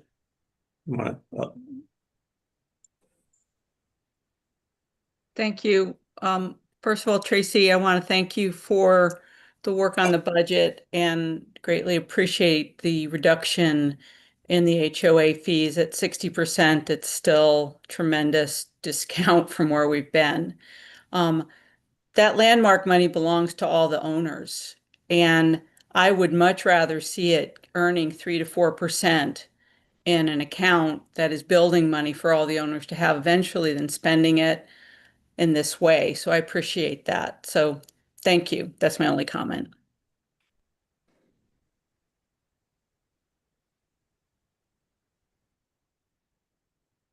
Hello. Am I next? I think so. You're next, Marty. Okay, so yeah, I may be the only person in this situation, and I think it's because I'm moving out after we decided that we had to sell the building. So everybody else who has moved out and still has insurance is getting paid for their rent. I, on the other hand, because it was not temporary that I was leaving, they're paying my fee. So it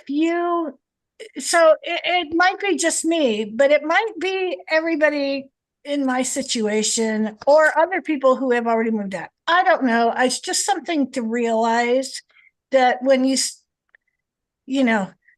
you start like kind of falsifying what the fees really are, then it could have ramifications for some people. That's all. Any questions for me on that? Hello? No questions, Marty. Thank you. Chris, you're going to do the vote on this? Sorry, Tim. Okay. So if the discussion is over, we'll take a vote on the motion to credit every owner 1 month's HOA fees. All in favor?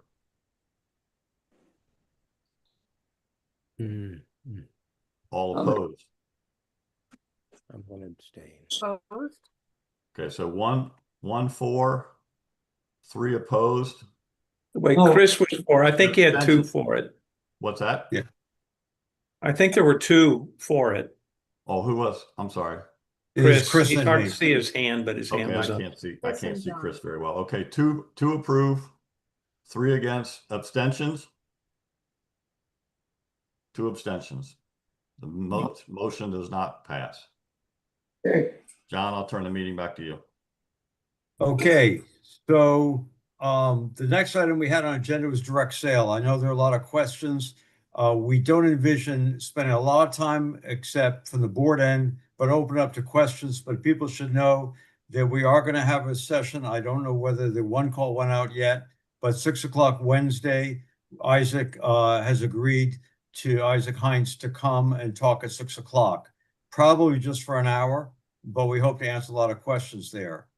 Otherwise, I would say, let me just use my prerogative to answer one question I know that a lot of people have asked for, which is the signing over their home, their title to the board. The only thing that's in there, and it's in the consent resolution that some people are signing, it says it at the time of the sale. And so that should be reiterated, and that's only what has to be done at any sale of any property. You have to hand over or sign a quitclaim deed to the property. So that's the only thing people wanted there.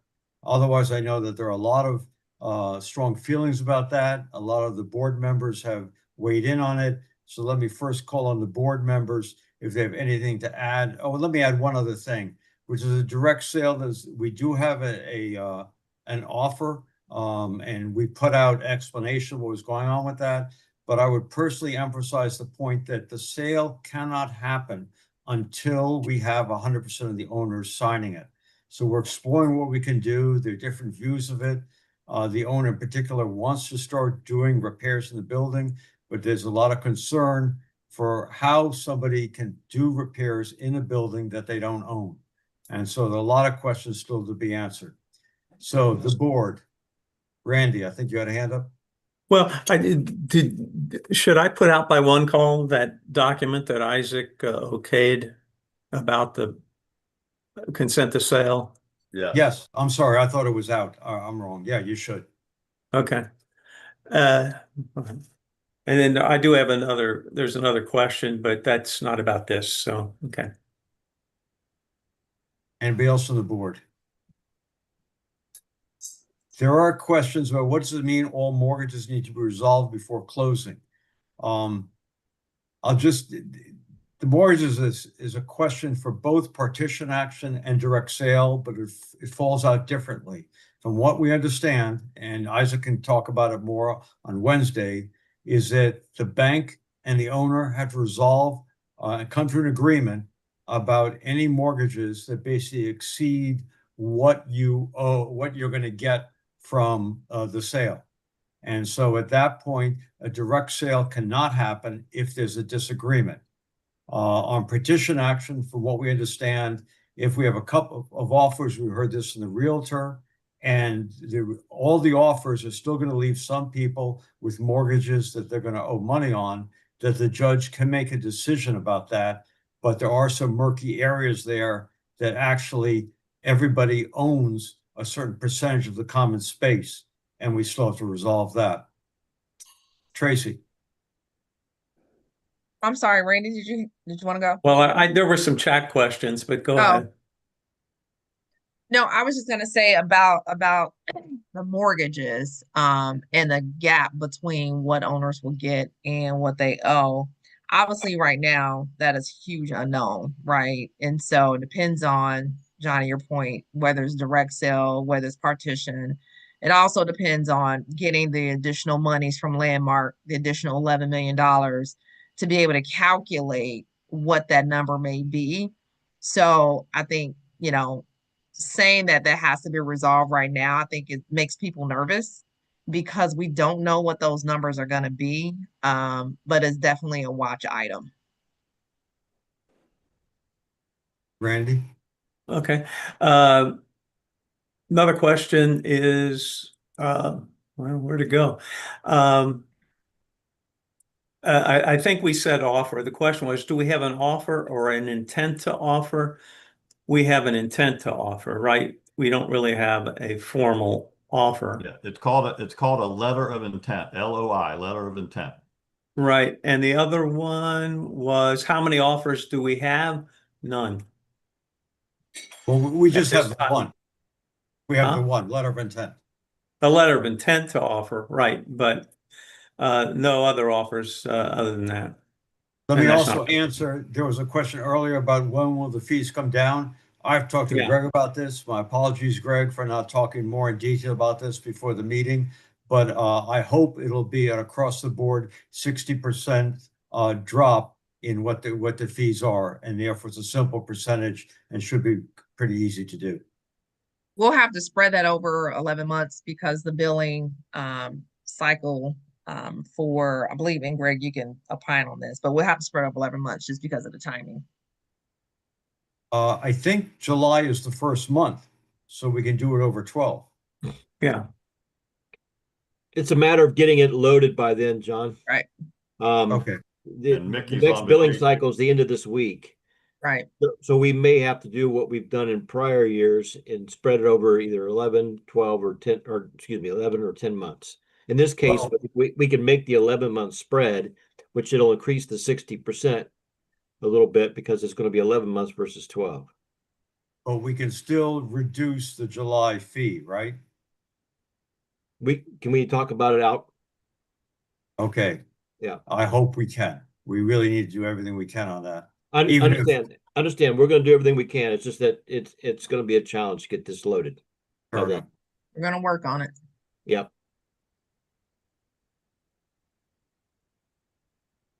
If there are no other board comments, then can we unmute Michelle?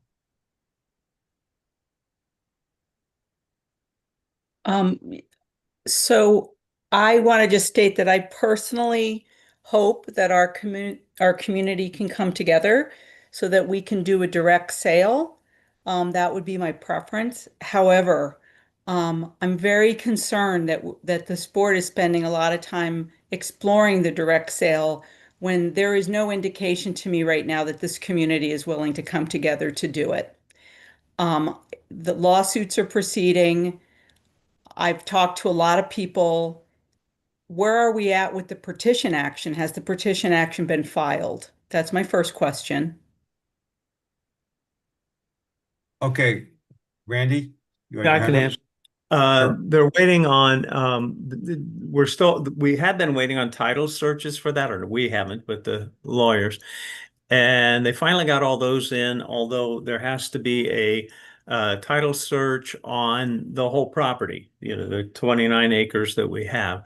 As soon as that comes in, it should be within a couple of weeks after that. So we're hoping 3 weeks from now. What I've heard from the lawyers is really by the end of next week, it should be done. And that there is the parcel of land that Randy's referring to, that they had the title searches for all the units.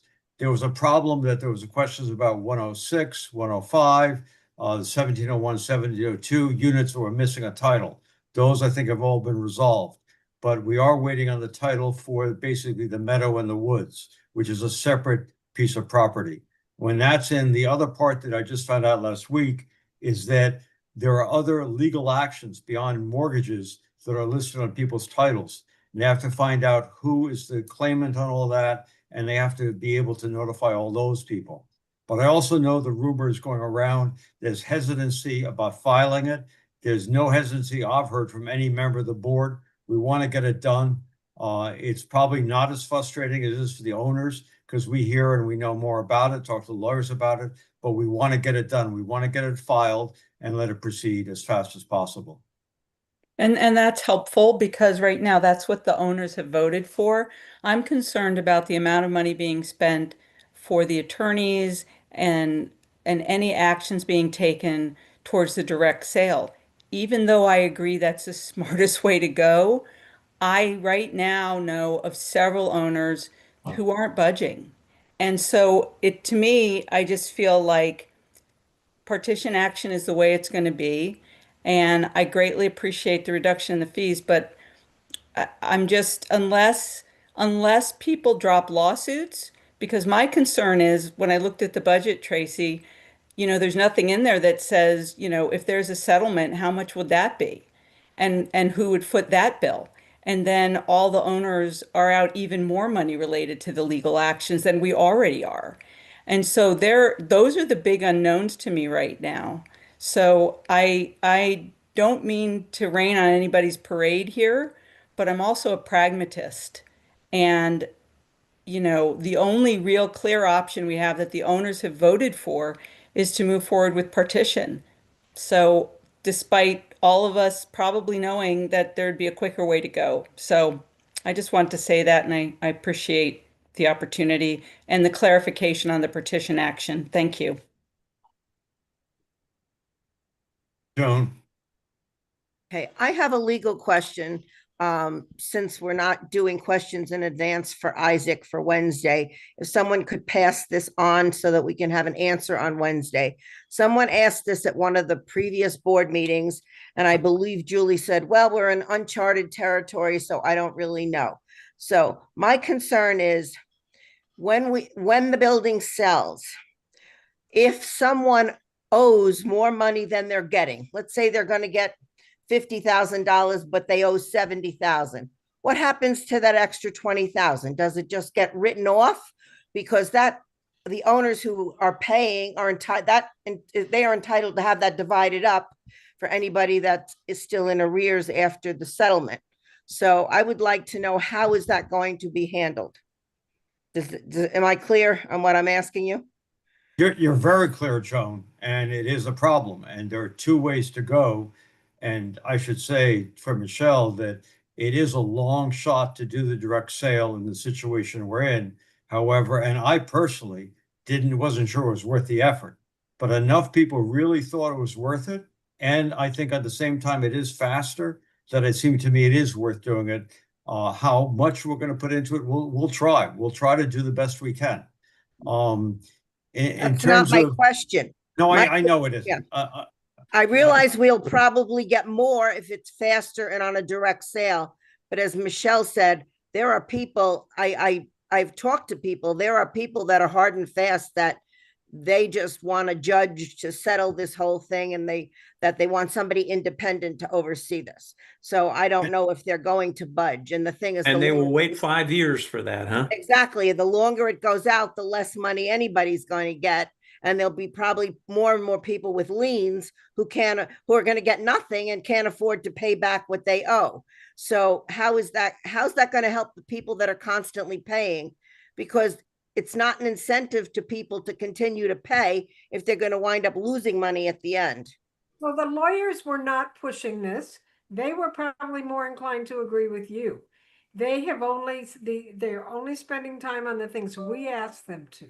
And we're spending some board resources in terms of time on it. But my question is, can the lawyers give us an answer on how this will be settled at the end, whether it's a direct sale or a partition or whatever it is? If somebody owes more than they're getting, how is that difference going to be resolved so that it's equitable to the people that have been paying all along and aren't in arrears at all? I'm pretty sure we have to make a decision about that. Well, I think it's a legal issue, so. Yeah, it's not us. Yeah, Well, Chris and then Tracy. Ordinarily, it would be turned over to collection. But if you sell the building and the association doesn't exist anymore, how would you do this? That's what I'm saying. If the lawyers can give us if they have a chance to look at it, so we don't get another answer like, well, it's now uncharted territory, could they give us some kind of an answer to that on Wednesday? Might not be a total definite answer, but some kind of an answer.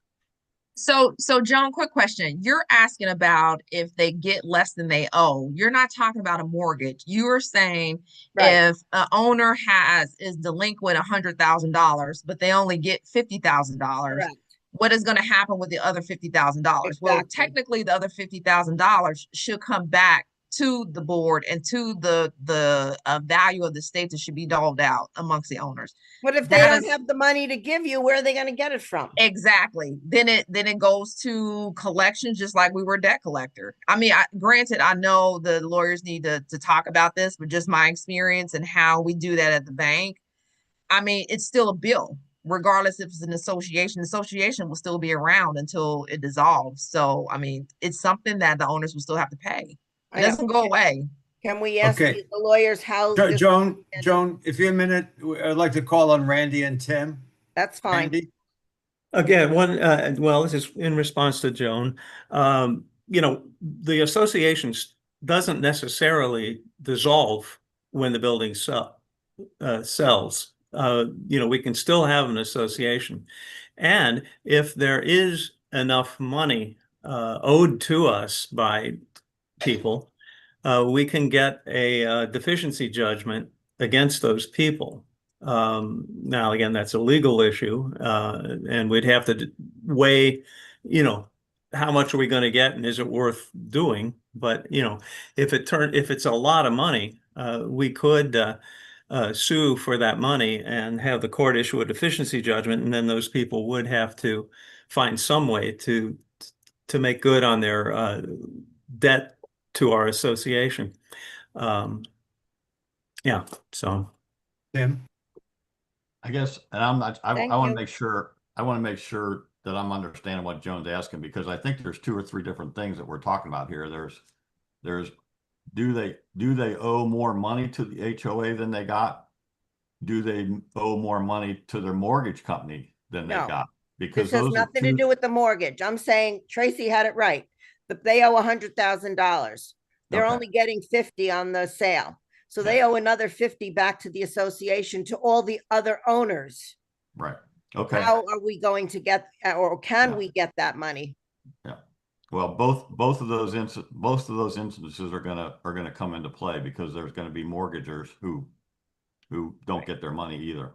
But can we ask Isaac ahead of time so maybe he can address it on Wednesday night?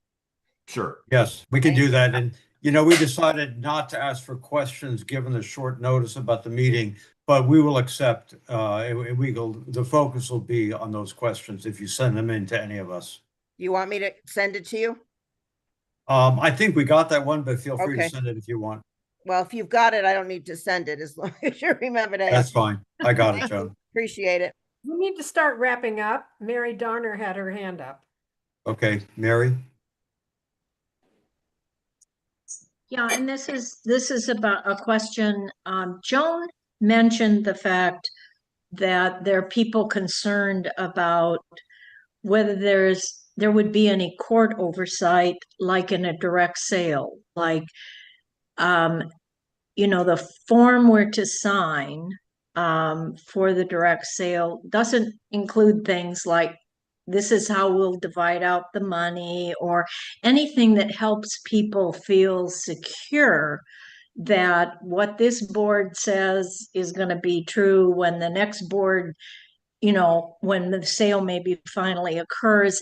It's all about trust, obviously. And just what sort of my question is what can we do will there be any court oversight in a direct sale, and what can be done by the board that firmly plants some parameters in place so that people can trust that a direct sale, they'll be treated fairly. That's my question. So not that you have to answer it now, but it's a question for you to think about. I will Yeah, pass that on to Isaac as well. Yeah, Okay, and thank you. what little we've heard about is that there's court oversight of petition action. I don't believe there's court oversight in the same way for direct sale. So, I mean, and in terms of, how the money's divided up, we are consistent with what the previous board said, that whatever is divided up is going to be from three pots of money. What money we can get from insurance, what money we have in all the different accounts that we have, and what money we get from the sale of the building. Add those together, it's divided up by the square footage. That's pretty clear in the governing document. Square footage dictates all of that. Okay, so that is in the governing documents in a way that's firmly planted regardless of who's on the board. Is that correct? How it's divided is, I think, fairly planted, but the actual sale and dividing it, I couldn't. We should ask Isaac that. That's a good question. Thank you. All right. Any other questions? Then we should probably wrap it up. Tracy?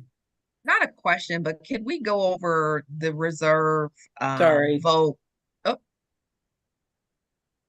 sorry. No, go ahead.